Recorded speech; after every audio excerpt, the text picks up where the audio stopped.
बहू, जब स्वार्थी पति को उसकी पत्नी ने हराया। बहू शब्द सुनते ही मन में सबसे पहले विचार यही आता है कि बहू तो सदा पराई होती है।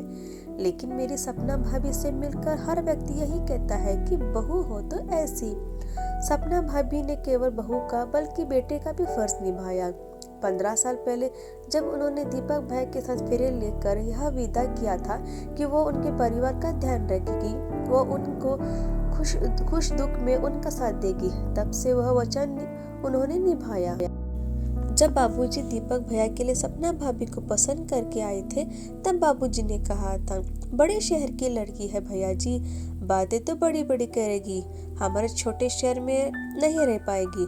तब बाबूजी ने मुस्कुराते कहा, दीदी मुझे लड़की की सादगी भा गई, देखना वो हमारे परिवार में खुशी खुशी अपनी जगह बना लेगी।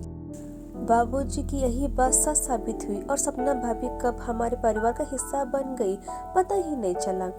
भाभी हमारे परिवार की जान थी, उनके बगैर त्योहार विवाह आदि फीके लगते थे।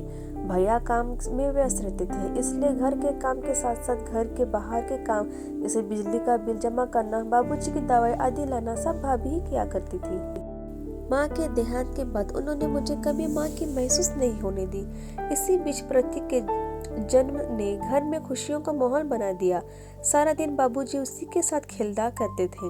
मेरे दोनों बच्चे अपनी मामी के इस नन्हे तोहफे से बहुत खुश थे।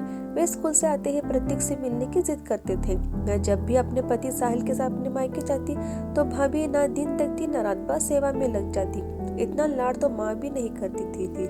एक दिन बाबूजी का फोन आया और उन्होंने कहा, शालिनी साहिल को लेकर फौरन चली आ बेटी, सपना को तेरी जरूरत है।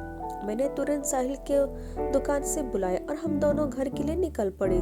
मैं सारा रास्ता परेशान थी कि आखिर बाबूजी ने इस समय हमें क्यों बुलाया और भाभी को मेरी जरूरत है, ऐसे क्यों कहा मन में सवाल लेकर जैसे ही घर पहुंची तो देखा कि बाहर टैक्सी खड़ी थी और दरवाजे पर 2 बड़े सूटकेस रखे थे। कुछ समझ नहीं आया कि क्या हो रहा है। अंदर जाते ही देखी कि बाबूजी परेशान बैठे थे और भाभी चुपचाप मूर्ति बन कर खड़ी। भैया गुस्से में आए और बोले, उफ, तो अब अपनी वकालत करने के लिए सपना ने आप लोगों को बुला लिया। भैया की ये बोल दिल में तीर की तरह लगी। तभी साहिल बोले, क्या हुआ भैया, आप सब इतने परेशान क्यों हैं?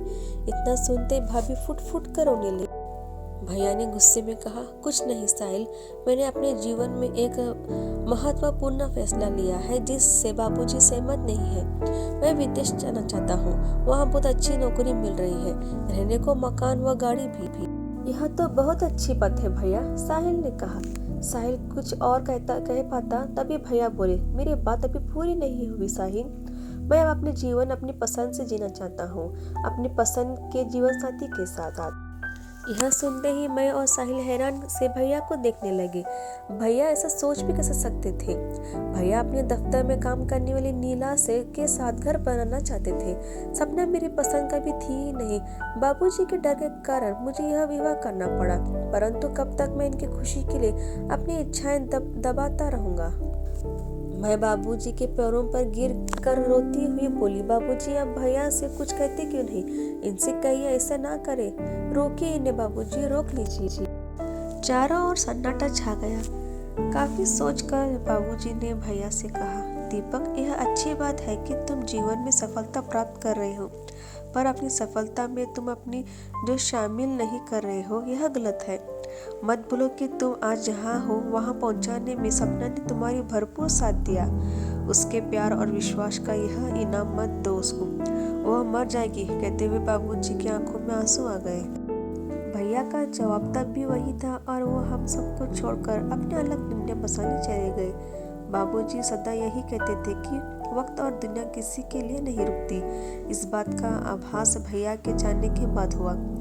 संबंधी कुछ दिन तक घर आते रहे दुख व्यक्त करने, फिर उन्होंने भी आना बंद कर दिया। जैसे जैसे बात फैलती गई वैसे वैसे लोगों का व्यवहार हमारे प्रति बदलता गया। फिर एक दिन बुआ जी आई और जैसे ही भाभी उनके पाँव छूने लगी वैसे ही उन्हें चिल्लाकर कहा, हट जा बेशरम, अब आशीर्वाद लेकर क्या करेगी? हमारे बेटे तो तेरी वजह से हमें छोड़कर चला गया। बूढ़े बाप का सहारा छीनकर चैन नहीं मिला मुझे, अब क्या जान लेगी हमारी मैं तो कहती हूँ भैया इससे के मायके भेज दो, दीपक वापस चला आएगा। बाबूजी तुरंत बोले, बस दीदी बहुत हुआ, अब मैं एक भी शब्द नहीं सुनूंगा। सपना इस घर की बहू नहीं बेटी है। दीपक हमें इसकी वजह से नहीं, अपने स्वार्थ के लिए छोड़कर गया है। मैं इसे कहीं नहीं भेजूंगा, यह मेरी बेटी है और मेरे पास ही रहेगी। बुआ जी ने फिर कहा, कहना बहुत आसान है भैया जी, पर जवान बहू और छोटे से पोते को कब तक अपने पास रखोगे? आप तो कुछ कमाते भी नहीं, फिर इन्हें कैसे पालोगे? मेरी सलाह मानो, इन दोनों को वापस भेज दो। क्या पता सपना में ऐसा क्या दोष है जो दीपक इसे अपने साथ रखना ही नहीं चाहता था। यह सुनते ही बाबूजी को गुस्सा आ गया और उन्होंने बुआ जी को अपने घर से चले जाने के कहा। बुआ जी तो चली गई, पर उनकी कही बातें बाबूजी को चैन से बैठने नहीं दे रही थी। उन्होंने भाभी को अपने पास बैठाया और कहा, बस सपना, अब रो कर अपने आने वाले जीवन को नहीं जी सकती। तुझे बहादुर बनना पड़ेगा बेटा, अपने लिए, अपने बच्चे के लिए। तुझे इस समाज से लड़ना पड़ेगा।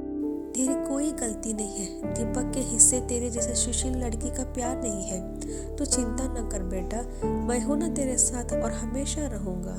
वक्त के साथ भाभी ने अपने आप को संभाल लिया। उन्होंने कॉलेज में नौकरी कर ली और शाम को घर पर भी बच्चों को पढ़ाने लगी। समाज की उंगलियां भाभी पर उड़ती रही, पर उन्होंने हौसला नहीं छोड़ा। प्रतीक को स्कूल में डालते वक्त थोड़ी परेशानी हुई, पर भाभी ने सबको संभालते हुए सारे घर की जिम्मेदारी अपने कंधों पर उठा ली। भाभी ने यह साबित कर दिया कि अगर औरत ठान ले तो वह अकेले पूरे समाज से लड़ सकती है। इस बीच भैया की कोई खबर नहीं आई। उन्होंने कभी अपने परिवार की खोज खबर नहीं ली। सालों बीत गए, भाभी अकेली परिवार चलाती रही, पर भैया की ओर से कोई मदद नहीं आई। एक दिन भाभी का कॉलेज से फोन आया, दीदी घर पर ही होना, शाम को आपसे कुछ बात करनी है। हाँ हाँ भाभी, मैं घर पर ही हूँ, आप आ जाओ। शाम 6 बजे भाभी मेरे घर पहुंची। थोड़ी परेशान लग रही थी। चाय पीने के बाद मैंने उनसे पूछा, क्या बात है भाभी, कुछ परेशान लग रही हो? घर पर सब ठीक है? जाते हुए भाभी ने बोला, दीदी आपके भैया का खत आया है। मैं अपने कानों पर विश्वास नहीं कर पाई। बोली, इन्हें सालों बाद याद आया अपने घर परिवार की, या फिर नई बीवी ने बाहर निकाल दिया उनको? ऐसे ना कहो दीदी, आखिर वो आपके भाई है। भाभी की बात सुनकर एहसास हुआ कि आज भी भाभी के दिल में किसी कोने में भैया है। मैंने आगे बढ़कर पूछा, भाभी क्या लिखा है भैया ने? भाभी थोड़ा सोचकर बोली, दीदी वो चाहती है कि बाबूजी मकान बेचकर उनके साथ चलकर विदेश में रहे। ये बातें सुनकर भाभी चुप हो गई और गंभीरता से कुछ सोचने लगी। उन्होंने यह बात अभी बाबूजी से छिपा रखी थी।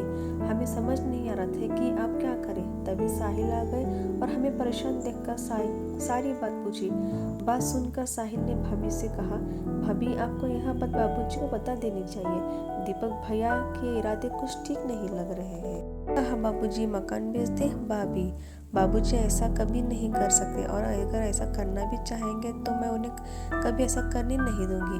भाभी आप जवाब दे दीजिए कि ऐसा कभी नहीं होगा। वह मकान बाबूजी के लिए सब कुछ है, मैं उसे कभी बिकने नहीं दूंगी। वह मकान आपको और प्रतीक का सहारा है। भैया को एहसास है कि अगर वह मकान नहीं होगा तो आप लोग कहाँ जाएंगे। आपके बारे में तो नहीं, पर प्रतीक के बारे में तो सोचना, आखिर वह उनका बेटा है। यह सुनते भाभी डर गए। फिर हम तीनों तुरंत घर के लिए निकल पड़े। घर जाकर भाभी ने सारी बात विस्तार से बाबूजी को बता दी। बाबूजी कुछ विचार करने लगे। उनके चेहरे से लग रहा था कि भैया ऐसा करेगा। उन्हें इस बात की उम्मीद थी। उन्होंने साहिल से पूछा, साहिल तुम बताओ कि हम क्या करना चाहिए? साहिल ने कहा, दीपक आपके बेटे हैं तो जाहिर सी बात है इस मकान पर उनका अधिकार बनता है, पर यदि आप अपने रहते यह मकान भाभी या प्रतीक के नाम कर देते हैं तो फिर भैया चाहे करे कुछ भी कर नहीं सकेंगे। साहिल की यह बात सुनकर बाबूजी ने तुरंत फैसला ले लिया कि वह अपना मकान भाभी के नाम कर देंगे। मैंने बाबूजी से इस फैसले का मंजूरी दे दी और उन्होंने विश्वास दिलाया कि वह सही कर रहे हैं। ठीक 10 दिन बाद भैया घर आ पहुंचे और आकर अपने हक मांगने लगे। भाभी पर इल्जाम लगाने लगे कि उन्होंने बाबूजी के बुढ़ापे का फायदा उठाया है और धोखे से मकान अपने नाम कर लिया है। भैया की कड़वी बातें सुनकर बाबूजी को गुस्सा आ गया। वे भैया को थप्पड़ मारते हुए बोले, नारायण, कोई तो अच्छा काम किया होता। सपना को छोड़कर तूने पहली गलती की और अब इतनी घटिया बात कहते हुए तुझे जरा सा भी लज्जा नहीं आई। उसने मेरा फायदा नहीं उठाया बल्कि मुझे सहारा दिया। चाहती तो वह भी मुझे छोड़कर जा सकती थी, अपनी अलग दुनिया बसा सकती थी, पर उसने वो जिम्मेदारी निभाई जो तेरी थी। तुझे अपना बेटा कहते हुए भी अफसोस होता है। भाभी तभी बीच में बोली, दीपक, अब बाबूजी के और दुख मत दीजिए। हम सब की भलाई इसी में है कि आप यहाँ से चले जाइए। भाभी का आत्मविश्वास देखकर भैया दंग रह गए और चुपचाप लौट गए। भाभी घर की बहू से अब हमारे घर की बेटी बन गई थी। Please like and subscribe.